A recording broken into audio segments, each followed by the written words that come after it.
मनोज जरांगे पाटील यांच्या स्वागतासाठी नांदेडमध्ये मोठ्या प्रमाणात मराठा बांधव जो आहे तो रस्त्यावर उतरला आपल्याला पाहायला मिळतोय। पण पाहतोय जिथवर नजर जाते तिथवर मराठा बांधव या ठिकाणी रस्त्यावर आलेला आपल्याला पाहायला मिळतोय। मनोज जरांगे पाटील यांची आज नांदेडमध्ये शांतता रॅली जी आहे ती आयोजित करण्यात आलेली होती आणि मनोज जरांगे पाटील यांचा गेल्या 2 तासांपासून या ठिकाणी शांतता रॅली जी आहे ती सुरू आहे। त्यासोबत मनोज जरांगे पाटील आहेत। काय सांगाल, प्रमाणात युवकांचा मोठा लोंढा नांदेडमध्ये सुद्धा पाहायला मिळतोय। हिंगोली परभणी नंतर नांदेडमध्ये जनसमुदाय आलेला आहे। हे सरकारने केलेली फसवणूक आहे। सरकारने येड्यात काढण्याचा प्रकार आहे। सरकारने गोडवायचं आणि फसवायचं ही नाराजी सरकार विरोधात। फडणवीस साहेबांनी डाव टाकायचे, आमच्या विरोधात छगन भुजबळांनी ते करायला लावायचे आणि आमच्या विरोधात राग ठेवायचे आणि दंगली घडवायला लावायचे। पद द्यायचं आणि त्याला आमच्या विरोधात बोलायला लावायचं, त्याला नादी लावायचं की तू नेते गोळा कर ओबीसीचे, ओबीसीचं मतदान घेऊ। जरा गेल छगन भुजबळने मग गोळा केले, आमदार देईल काही नादी लावलं असं फडणवीस साहेबांनी त्यांना लावलं नादी। आंदोलन एकाचा आमदार की तिसऱ्यालाच, असे फसवाफसवी फडणवीस साहेबाचे। धनगर समाजाला आरक्षण देऊ म्हणले होते त्यावेळेस मुख्यमंत्री होते तेव्हा नाही दिलं, पहिल्या कॅबिनेटमध्ये देईल म्हणले नाही दिलं। 10-5 नेत्याला मोठं करतात, मराठ्याच्या 10-5, ओबीसीच्या 10-5 आणि जाती गोरगरिबाच्या जातीतले लोक पुरे मारून टाकते, असं फडणवीस साहेबाचं काम आहे। पण मी डावळ केलं फक्त ते त्यांचा, हां बाकीच्यांनी ओळखला नाही। त्यांना ती सवय आहे पहिल्यापासून, मराठ्याचे 10-5 मोठे करायचे, ओबीसी 10-5 मोठे करायचे आणि जातीला काही द्यायचं नाही। मीच असा खानदानी आहे, मी क्षत्रिय मराठा जातवानी, त्यामुळे मी ठरवलं द्यायचं आरक्षण मराठ्याला, पद नाही घ्यायचं आणि पैसा हात नाही लावायचं। वेळेप्रसंगी जीव गेला तर हरकत नाही, पण मराठ्याचे करोडो लेकरच मोठे करायचे, होऊन जाऊ मारून टाकते। याच्या पलीकडे काय करेल सरकार, मरायचं पण बदलायचं नाही, पैसे कमायचं नाही। मग माझ्या मराठा समाजाच्या लक्षात आलं की आपल्या लेकराला उघडं पाडायला लागलेत, मनोज जरांगेला उघडं पाडायला लागलेत, त्याला चारी बाजून घेरलं, घरी नाही बसायचं, आपल्या लेकरासाठी लढतोय तो। हे भाजपच्या गोरगरीब मराठ्याच्या लक्षात आलं, काँग्रेस राष्ट्रवादी शिवसेनेच्या सगळ्या मराठ्यांच्या लक्षात आलं, कव्हर नेते मोठे करायचे हे त्यांच्या लक्षात आलं। आपले लेकरं मोठे करू, स्वतःचे लेकरं अधिकारी करू, आरक्षण घेऊ। मनोज जरांगे आपल्या लेकरासाठी लढतोय आणि आपला कोण नेता आहे तो त्याच्या लेकराला मोठं करायसाठी लढतोय, मंत्रिपदासाठी लढतोय। काय घेणं आहे आपल्याला, हे सामान्य मराठ्यांनी ठरवलं। मराठ्यांच्या लक्षात आलं, उसाळा मराठा ताकदीने एकत्र आलाय। प्रत्येक जिथं मराठ्याचे सामान, आमचे मराठी शहरातले मराठी नोकरीला जात नाहीत, शिक्षक जात नाही, वकील जात नाही, डॉक्टर जात नाही, व्यवसाय बंद ठेवतात। शहरातले मराठी घराला कुलप लावतात आणि आंदोलनात या रॅलीत सहभागी व्हायला लागलेत। तरी 50% माझा समाज विठुरायाच्या पंढरीच्या दर्शनाला गेलेला आहे, तरी एवढा आहे। म्हणजे ही सरकार विरोधातला रोष आहे की न्याय देत नाही म्हणून, आणि सगळ्या जाती धर्मात पसरलाय। फडणवीस साहेबाला वाटतं मी नेते मोठे करीन, जात आता ऐकत नसती, नेत्याच मोठा कर म्हणतात आणि तिकडेच घेऊन हिंड, असा समाज झालाय। आमचे मराठ्याचे लोक म्हणतात आता मराठ्याचे ते नेते मोठे करतात ना तुम्ही, त्यांना घेऊन हिंडा। आता सामान्य मराठे मानायला लागलेत, कारण मला काही पाहिजेच नाही, मला पद नाही पाहिजे, पैसे नाही पाहिजे, मला माझ्या जातीला आरक्षण पाहिजे, म्हणून माझी जात मला उघडं पडून देत नाही। आता फडणवीस साहेबाला आम्ही हे समजून सांगत होतो दरवेळी, फडणवीस साहेब मी पुन्हा एकदा सांगतो आज TV9च्या माध्यमातून, फडणवीस साहेब तुम्ही आमचे शत्रू नाहीत, आम्ही तुम्हाला विरोधक मानला नाही, तुम्ही आम्हाला आमचं ठरलेलं आरक्षण द्या, ओबीसीतून आरक्षण द्या, कुणबी मराठा एकच आहे, प्रमाणपत्र द्या, गॅजेट लागू करा, हे मराठी तुम्हाला डोक्यावर घेऊन नसते। हे प्रत्येक वेळेस सांगतो, आज बी सांगतो। पण तुम्ही हे सोडून देता आणि काड्या करायला लागता, हा म्हणता आणि काड्या करायला लावता। ते गिरीश महाजन, ते छगन भुजबळ, ते चंद्रकांत पाटील, ज्याला काही माहीत नाही। तुम्ही मराठ्याचे 2-4 माकडं तुमच्यात असणारे ते टकोचे बरळ, मग ते मंत्रिपदासाठी आमदारासाठी मराठ्याचे। याने काय व्हायला लागलं फडणवीस साहेब, मी तुम्हाला समजून सांगतो, आणि ते मला म्हणतात आमच्या फडणवीस साहेबाला बोलायचं नाही, ते आमचे टकोचे। याने काय होतं फडणवीस साहेब, ऐकत असलं तुम्ही तर ऐका TV9च्या माध्यमातून, याने काय व्हायला लागलं, मराठ्यांच्या लोकांत जास्त रोष जायला लागला, कारण हे टकोचे तुम्ही बोलणार, कारण या ताटातलं उष्ट खाल्ल्याशिवाय जमत नाही, यांना तिकीट पाहिजे, मंत्रीपद पाहिजे, मला माझ्या जातीला आरक्षण पाहिजे। 10% मराठी सुधारतील ते राजकारणात, 90% मराठ्याचं काय, ओबीसीचे 10% सुधारतील, करोडो गोरगरीब ओबीसीचं काय। मी 90% ते गोरगरीब मराठी सुधारायला बाहेर पडलो, म्हणून समाज एकजुटीनं आहे. आणि तुम्ही काय केलं फडणवीस साहेब, ते टकूचे आमचे 2-4 आहेत तुमच्याकडे, ते आमच्या विरोधात भोकायला लावतात, त्यांना ते भोकत येत. त्याच्यामुळं काय होतं फडणवीस साहेब, ते बोलले तुम्हाला आमच्या टकूचे बोलल्यामुळं, पण त्याचा परिणाम असा व्हायला लागला, त्याचा परिणाम असा व्हायला लागला की मराठा समाजाची नाराजी आणि रोष तुमच्या विरोधात फडणवीस साहेब व्हायला लागला. तुम्ही हे बंद करा आणि गोडीनं मराठ्याचं आरक्षण मार्गी काढा. हे मराठी तुम्हाला डोक्यावर घेते, मी तुम्हाला बार सांगितलं. आणि त्या छगन भुजबळचं ऐकून तुम्ही आमच्या विरोधात रान पेटू नका. नसता अशी वेळ येईन फडणवीस साहेब तुमच्यावर, तुम्हाला त्यालाच एकट्याला कड्याला घेऊन हिंडा लागेल छगन भुजबळात. ओबीसीच्या मतदानाच्या नादात ओबीसी मतदार हुशार झालाय आता. हो, लय हुशार झालाय आता. ओबीसी मतदार हुशार झाला, त्याला कळतं हे फक्त नेते मोठे करतात, गोरगरीब ओबीसीला मोठं नाही करत. माहीत झालं त्याला, धनगर बांधवाला तेच माहीत झालं आता की गोरगरीब धनगराला कोणी मोठं करत नाही. हे नेते 10-5 मोठे करते, आणि मराठ्याला माहीत झालंय की मराठ्याचे 10-5 मोठे करते आणि गोरगरिबाला मोठं करणार नाही. त्यामुळे तुम्हाला ते छगन भुजबळचं ऐकायचं असलं तुम्ही ऐका, त्यालाच एकट्याला कड्याला घेऊन हिंडा. तुम्ही दोघंच राहता. सगळं भाजपचं वाटलं फडणवीस साहेब तुम्ही करता, छगन भुजबळचं ऐकून महाराष्ट्रातल्या भाजपचं वाटलं करून टाकता. तुमच्यावर अशी वेळ येईल त्याला कडाला घेऊन तुम्हाला हिंडा लागेल, आणि एकट्यालाच मुख्य घेत बसा मग त्याचं रातभर. दादा, आपण देवेंद्र फडणवीस हे ऐकत असतील, त्यांना काय आवाहन आहे तुमचं TV9च्या माध्यमातून? प्रत्यक्ष बी केले, TV9च्या माध्यमातूनही करतो. आम्ही तुम्हाला नाही विरोधक मानलं, कधी मानणार बी नाहीत. तुम्ही आमचे शत्रू नाहीत.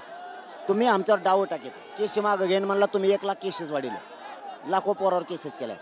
तुम्ही गॅजेट देऊ म्हणले, दिलं नाही. तुम्ही छगन भुजबळ आमच्या विरोधात उतरला, त्याला ताकद दिली, त्याला मंत्रिपद दिलं. तुम्ही ओबीसीचे नेते त्याला गोळा करायला लावले, त्यातल्या काही आमदार केलं. याच्यामुळं तुम्ही आमच्या विरोधात काम करायला लागले उलटं सुलटं.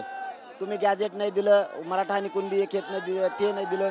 तुम्ही सगळ्या स्वारीची अंमलबजावणी आमच्या व्याख्याप्रमाणे नाही केली. तुम्ही डावं टाकता, थोडे दिवस टाकताल. तुम्हाला गैरसमज आहे, माझ्या विरोधात SIT नेमली, मला जेलला टाकायला. म्हणून मराठ्याच्या लक्षात आलं की हे गोरगरीब लेकरावर अन्याय करतात ना. आता ताकदीनं मराठ्यांनी ठरवलं की आपल्या लेकराच्या मनोज जरांगेच्या पाठीशी उभं राहायचं. ते आपला मुलगा म्हणून लढतंय, स्वतःच्या घराची रांगोळी केली आणि समाजासाठी लढतंय, त्याच्या पाठीशी उभं राहायचं. मराठे डायरेक्ट कामं बंद करायला लागले. त्यांची जर तारीख आहे त्या तारखेला ठिकाण आणि त्या वेळेत मराठी लाखाच्या संख्येनं जमायला लागले. मी उलट विनंती करतो TV9च्या कॅमेरामॅनला, बाबा एकदा फडणवीस साहेबांना, शिंदे साहेबांना, सरकारला ही पुढची पब्लिक दाखवा. इतकी पब्लिक आहे पुढं, एकदा डोळे उघाडे तर उघाडे यांना पुरी पब्लिक दाखवा. यांना कळण मराठ्यांचा रोष काय. छगन भुजबळच्या नादाला लागून सगळं सरकार उलथायचं नको. नाही दिलं ना, एक तर मी 288 उभा करणार, पाडणार, हे समाजाला विचारून ठरवणार. पण मराठ्यांचं दुसरीच मागणी आहे, चलो मुंबई. एका दिवस मुंबईत जाऊन बी आरक्षण आणू शकतात. आता येतानी घरात नसतो मराठा राहत. मग माझी विनंती आहे, आमचं आम्हाला ठरलेलं मागण्या 9 येते द्या. आम्ही तुम्हाला विरोधक मानलेलं नाही. नसता एकदा जर हे सण हातातली सुटली तर मराठे कोणालाच मोजित नसतं आणि आम्ही अन्याय सहन करून घेत नसतो. पण मग आता तुम्ही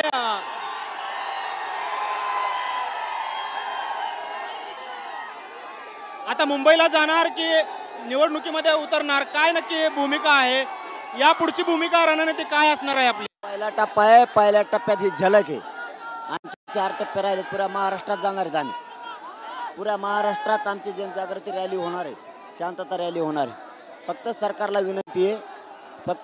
विनंती आहे की आमचं ठरलेलं आम्हाला द्या. माझ्या नादाला लागू नका. मला राजकारण नाही करायचं, माझ्या समाजाला सुद्धा नाही करायचं.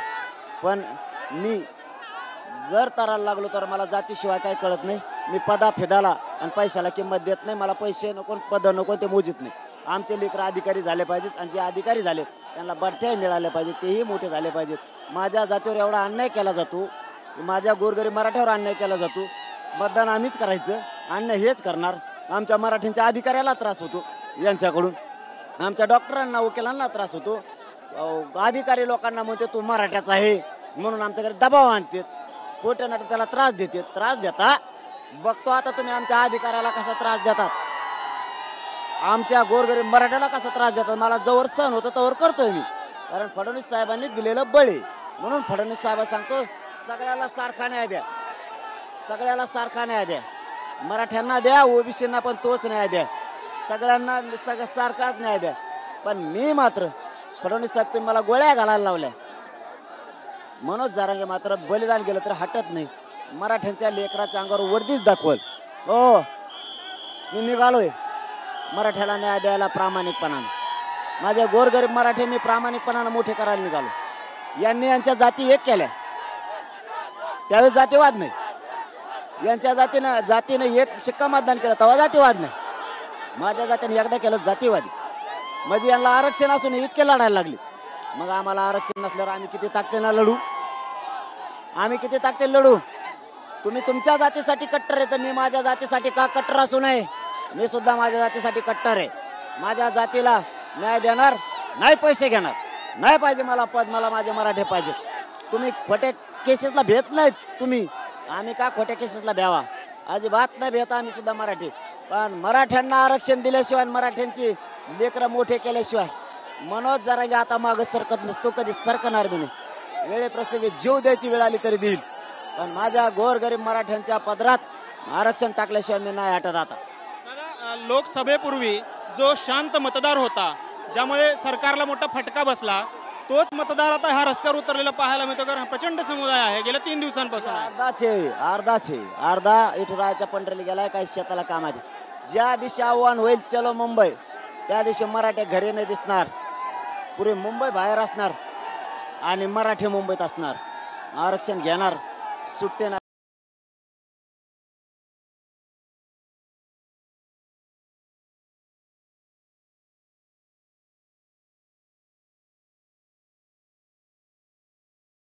नांगर फिरलाय, पण माझा आनंद या समाजात आहे. ही समाज दिसलं की मला 10 हत्तीचं 100 हत्तीचं बळ येत आहे. आणि मी समाजाला दिसलो की त्यांच्यात ऊर्जा चढती. असं आतोट नातं माझ्या समाजाचं माझं झालेलं आहे. त्याच्यामुळं आमचा जीव कोणीच तोडू शकत नाही.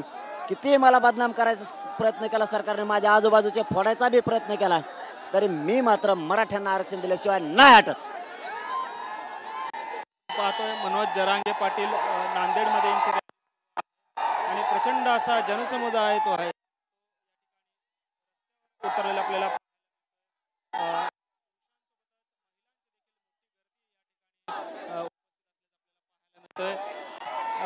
उद्धव ठाकरे यांचा काल फोन आला होता तुम्हाला, नक्की काय बोलणं झालं का त्यानंतर? नाही आला. काल ड्रायव्हरकडे आलता, नाही आला. ते दुसऱ्याचाच आलता, बोलणार आहेत म्हणून बोलणं फिरणं काही नाही ना आला. पण आपण उद्धव ठाकरेंशी बोलणार नाही आहेत का? मग त्यांचं पण थोडंच आरक्षण आहे. जरांगे पाटील यांची रॅली जी आहे ती नांदेडमध्ये निघते आणि काल उद्धव ठाकरेंचा फोन जो होता त्यांच्या ड्रायव्हरकडे आला होता. मात्र रॅलीमुळे आणि एकंदरीत त्याच्यामुळे मी बोलू शकलो नाही, याची प्रतिक्रिया मनोज जरांगे पाटील यांनी दिली आपल्याला पाहायला मिळते. कॅमेरामन अमित आडेसह सागर सुरवसे, TV9 मराठी, नांदेड.